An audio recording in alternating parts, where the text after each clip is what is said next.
Selamat pagi, sejahtera shalom, ibu bapak saudara-saudara jemaat sejahtera di DKI Jakarta yang diberkati Tuhan.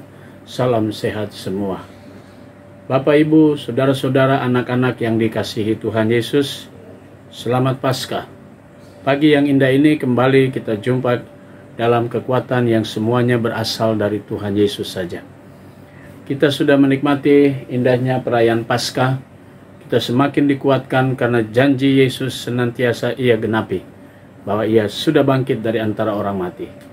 Pagi hari ini, sebelum kita beraktivitas, saya mengajak ibu bapak saudara-saudara mengambil waktu sejenak untuk kita menghayati kebenaran firman Tuhan. Kita berdoa. Bapa di surga, segala puji syukur kami naikkan padamu. Pagi hari ini kembali kami dapat menikmati hari yang baru. Sebelum kami melaksanakan seluruh aktivitas kami datang pada Tuhan memohon Engkau memberikan kepada kami kuasa Roh Kudus-Mu yang mendampingi kami sepanjang kami membahas dan membaca Alkitab yang mengandung firman Allah. Kami mendapatkan kekuatan dari Roh Kudus-Mu, kami dapat mengerti akan firman-Mu, lalu kami jadikan sebagai pedoman hidup kami pada hari ini. Kami serahkan doa kami dalam nama Yesus Kristus, Tuhan kebangkitan dan hidup bagi kami. Amin.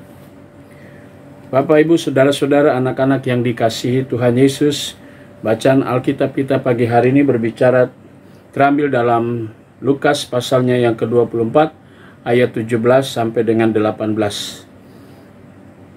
Penekanannya pada ayat 18 yang mengatakan, seorang dari mereka namanya Kleopas menjawabnya, apakah engkau satu-satunya orang asing di Yerusalem yang tidak tahu apa yang terjadi di situ pada hari-hari ini?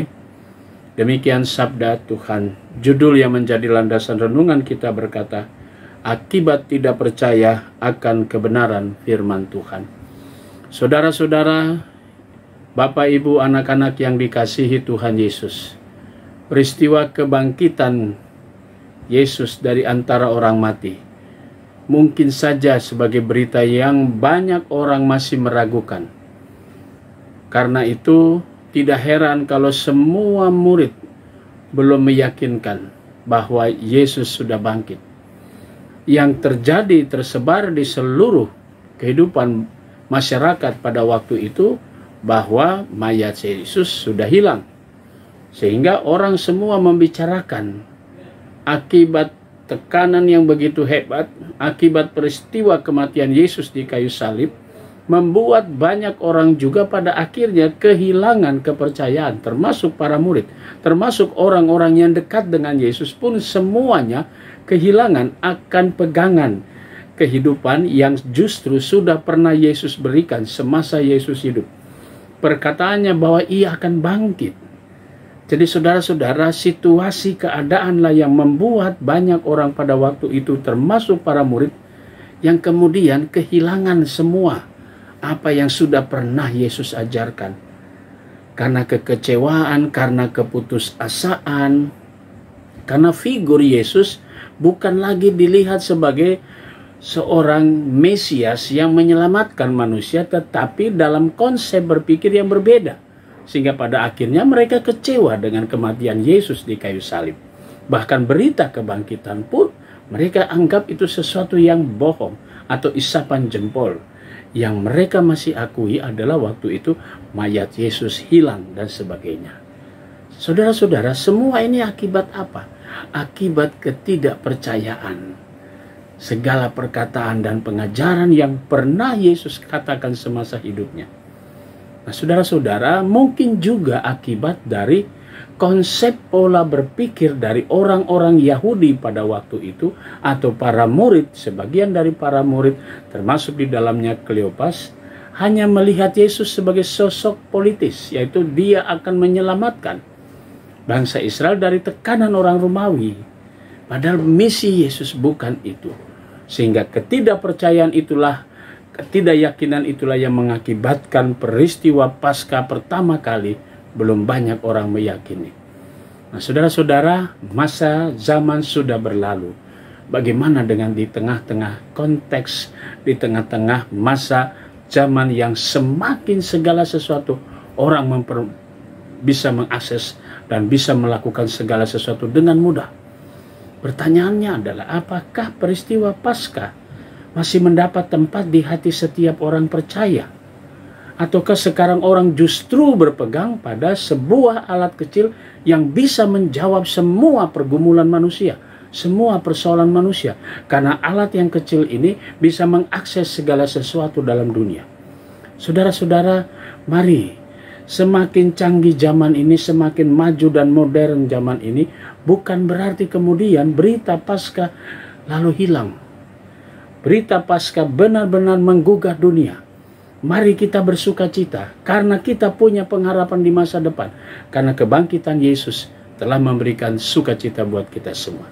Mari saudaraku, kita terus beritakan Paskah kepada seluruh dunia. Yesus bangkit, Yesus hidup, dan Ia adalah Allah yang hidup, yang juru selamat saudara dan saya, juru selamat kita semua yang percaya bahwa Dia yang telah menebus dosa kita, dan Dia adalah Allah yang hidup. Selamat berkarya, teruslah bersaksi tentang kebangkitan Kristus dalam kehidupan kita. Amin. Mari kita satu di dalam doa. Bapa di surga, pagi hari ini kembali kami datang padamu mengucap syukur atas segala berkat Tuhan. Pagi ini kami mau berdoa untuk jemaat GPB Sejahtera di DKI Jakarta. Kami berdoa untuk keluarga Ibu Nilasari dan keluarga Bapak Baltasar Melisa. Tuhan berkati keluarga-keluarga ini dengan berkat-berkat Tuhan. Kami berdoa untuk jemaat Tuhan yang pada hari Minggu kemarin dalam rangka Raya Paskah menikmati pertambahan usia. Ibu Dewi Ernawati Jati, Ibu Maria Imelda Baha, Ibu Selvisina Kuk Tutu Iha. Tuhan berkati juga saudara-saudara kami yang pada hari Senin kemarin menikmati pertambahan usia, Bapak Tamrin, Saudara Arthur, Geoff Pascal Palentio, dan adik Marsha Watimuri. Tuhan berkati sukacita saudara-saudara kami atas pertambahan usia mereka. Juga bagi saudara-saudara kami yang pada hari ini menikmati pertambahan usia, Bapak Andreas Basaur, Bapak Yan Sabadar, dan Saudari Shirley Anita Metanvanuan. Tuhan berkati sukacita saudara-saudara kami yang bertambah usia, bertambah pula hikmat dari Tuhan. Kami juga mau berdoa untuk keluarga-keluarga yang pada hari Minggu kemarin menikmati pertambahan usia mereka, Bapak Martin Laimena dan Ibu Nene Claudia Laimena, Bapak Gerard Benoni Cornelius Ferdinandus, dan Ibu Dame Rotula Juliana Sirait. Tuhan berkati sukacita keluarga-keluarga ini dengan berkat-berkat Tuhan. Kami berdoa untuk jemaat Tuhan yang pada hari ini bertambah usia perkawinan mereka, Bapak Regi Adrian dan Ibu Karina Putri Manukwa. Tuhan berkati sukacita mereka semua. Kami juga mau berdoa ya Bapak di surga untuk jemaat Tuhan yang pada hari ini sakit sektor pelayanan 1. Kami berdoa untuk Bapak Gultom, sektor pelayanan 2, Ibu Lumintu Listiati, Bapak Laurentius Mujiono, Ibu Hosana Lebois, Bapak Stefanus Piris, dan Ibunda Nicholas Lilipori. Tuhan berkati di dalam segala hal, berikan kesehatan bagi mereka, kekuatan pemulihan bagi mereka semua. Terima kasih ya Bapa di sorga. Kami mau berdoa untuk keluarga-keluarga yang berduka. Kami berdoa untuk keluarga Penatua Esther Suharti atas dipanggil pulangnya anak tercinta. Tuhan berkati keluarga yang ditinggalkan, istri Ibu Susan dan kedua anak kekasih. Demikian juga kami berdoa untuk Saudara Markus atas dipanggilnya orang tua kekasih almarhum Bapak Li Gioksin. Tuhan berkati duka cita, pergumulan, keberadaan saudara-saudara kami, keluarga-keluarga ini dengan penghiburan yang semuanya berasal dari Tuhan Yesus saja. Pagi hari ini Tuhan kami juga mau berdoa untuk pegawai kantor gereja, koster, keamanan. Tuhan Yesus berkati. Kami berdoa juga untuk jemaat-jemaat GPIB dimanapun mereka berada. Kami berdoa juga Tuhan untuk PP Mupel. Kami berdoa untuk Mupel Jakarta Selatan. Kami berdoa untuk jemaat-jemaat, pelayan-pelayan firman yang ada di Jakarta Selatan. Tuhan Yesus memberkati semuanya. Terima kasih ya Bapa di sorga. Inilah doa dan permohonan kami di pagi hari ini yang kami naikkan semua di dalam nama Tuhan Yesus Kristus, Juru Selamat kami yang hidup. Amin. Selamat pagi, selamat berkarya, Tuhan memberkati saudara.